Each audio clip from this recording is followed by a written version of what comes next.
Fala, meu povo lindo, tudo certo com vocês? Seguinte, você sabe o que esse troço que tá aparecendo aí na tela aí tem a ver com como o computador funciona? Não sabe?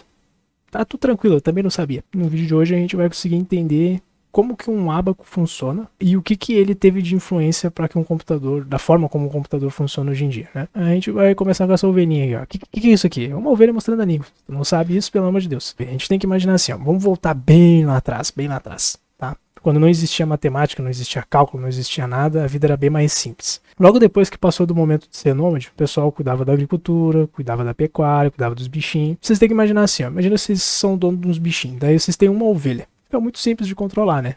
Pô, você bota ela pra pastar, ela volta em uma ovelha só. Até 10 é tranquilo ali, que tu consegue olhar ali assim, beleza. Agora imagina tu ter que controlar isso daqui tudo. A quantidade de ovelha que tem aqui, essa penca de ovelha. Não tem como contar tudo isso daqui, não. Aí o que o pessoal pensou assim? Pô, tem que achar alguma forma de representar essa quantidade enorme de ovelha aí e eu tenho um controle melhor, né? Porque vai que algum tá andando lá pastando lá e vê um leopardo, sei lá, qualquer bicho come, vem um cara e rouba a tua ovelha. Aí os caras tinham que ficar espertos, né? Então daí surgiu a ideia da pedra com saco. Aí você tem que pensar assim, ó, tem um saco, as ovelhas vão sair de dentro do celeiro delas lá, sei lá, alguma coisa assim do tipo. Cada uma que passa, tu coloca uma pedra dentro do saco. Daí elas vão lá, pastam, comem, se alimenta, conversa, dá risada. Quando voltarem e entrarem dentro do celeiro, pra cada uma que entrar, tu tira uma pedra. Aí tu olha lá dentro do saco assim, pô, sobrou pedra. Tem ovelha faltando. Aí você vai lá, procura, ou se não quiser também, o problema é teu. Mas, basicamente, eles pensavam dessa forma. Eles precisavam representar uma quantidade de uma forma física, né? Precisavam representar um conceito abstrato de quantidade de ovelhas para que eles conseguissem ter esse controle e não ter que ficar toda hora memorizando. Então, eles tinham essa ideia. Colocava ali as pedras e cada ovelha representava uma pedra. E aí, o que isso tem a ver com a questão do ábaco? Daí a gente vai entrar avança bastante, tá? A gente vai chegar lá nos egípcios. Olha que imagem bonitinha aqui, ó. Tá meio pixelado aqui porque eu só peguei a imagem, larguei aqui. O que importa é entender. O que os egípcios fizeram, tá? Os egípcios foram os primeiros a conseguir representar essa questão de abstração. Porque você tem que pensar assim, ó. Uma ovelha, antes com a questão do saco ali da pedra, ela era representada por uma pedra.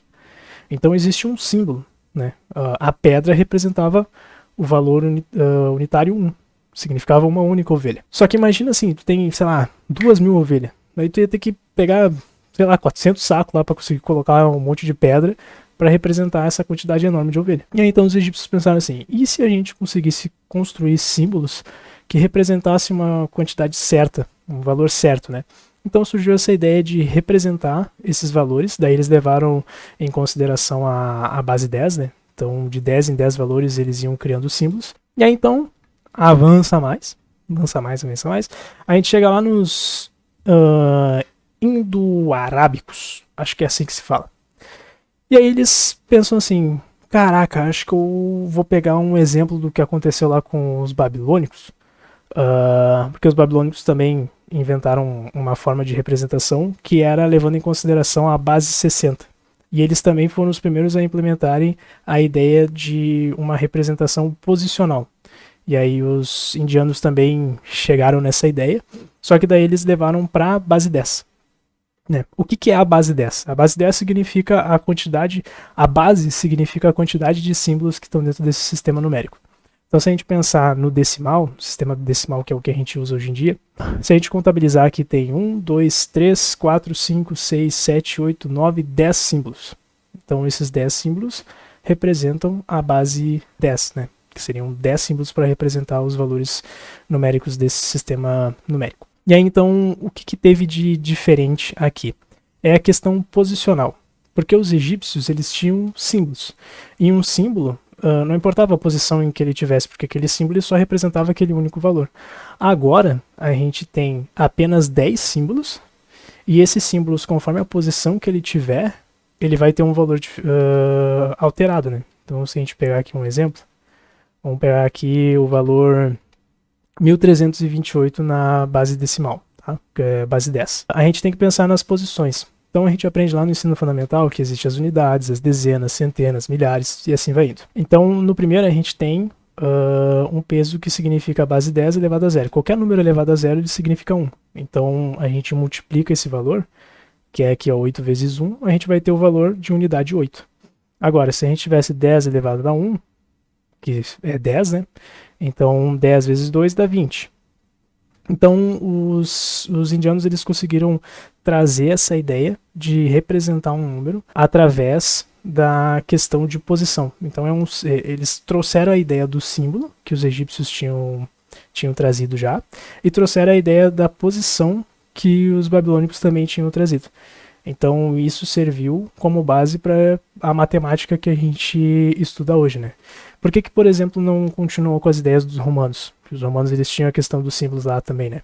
O problema é que eles não tinham a questão posicional. E aí é muito ruim para te fazer cálculo, para te somar, para te subtrair, multiplicar. Imagina fazer logaritmo de algoritmos romanos, não tem como. Então daí surgiu essa ideia. A representação é o quê? O símbolo ele vai representar um valor conforme a posição que ele ocupar. Mais para a direita a unidade, daí conforme vai indo para a esquerda vai aumentando.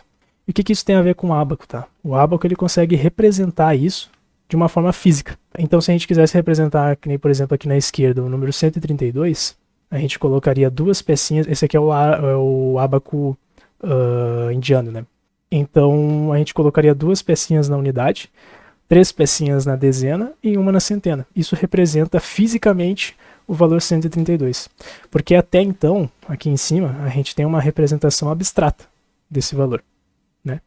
Isso daqui é abstrato, a gente não tem algo palpável. Agora no ábaco, que foi a primeira calculadora, vamos por assim dizer, a gente consegue representar isso fisicamente e a gente consegue manipular esses valores. Aqui na direita a gente tem o valor 231. Então é uma unidade, 3 dezenas, né, e 2 centenas.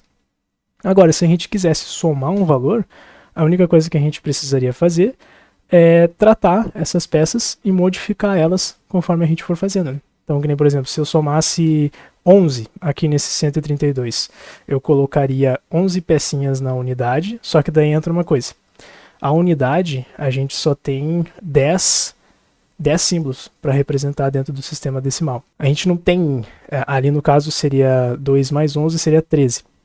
A gente não tem 13 símbolos, a gente só tem 10. Então o que a gente teria que fazer?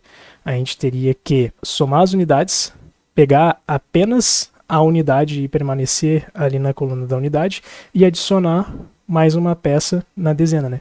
Então se eu tenho 132 e eu vou somar 11, eu vou ficar com 3 na unidade e eu vou adicionar uma pecinha lá na dezena. Aí vai ficar 143. Então é dessa forma que a gente consegue representar fisicamente um contexto abstrato dos números e fica muito mais fácil de manipular eles. E como é que um computador funciona? O computador funciona exatamente assim. Ele pega uma representação abstrata e consegue trazer ela para uma realidade física e consegue manipular essa informação fisicamente também. Através do quê? Através da energia elétrica. Então, se vocês não sabem, o computador de vocês ele só funciona deixando ou não deixando passar a tensão, né? Através dos transistores. E aí isso tudo funciona pensando basicamente como um ábaco funciona. E é dessa forma que um ábaco acabou influenciando a forma como um computador funciona. Se vocês gostaram do vídeo, deixa um like aí. Não esquece de comentar. Eu vou trazer alguns outros vídeos ainda para explicar todo o processo de como o computador funciona. Aqui é só a base para a gente entender como que a matemática surgiu, como que os números surgiram e como que é possível representar a realidade através de uma forma física e conseguir manipular essa realidade também, né? E é isso, pessoal. Espero que vocês tenham gostado. Um beijo no coração e até a próxima. Valeu!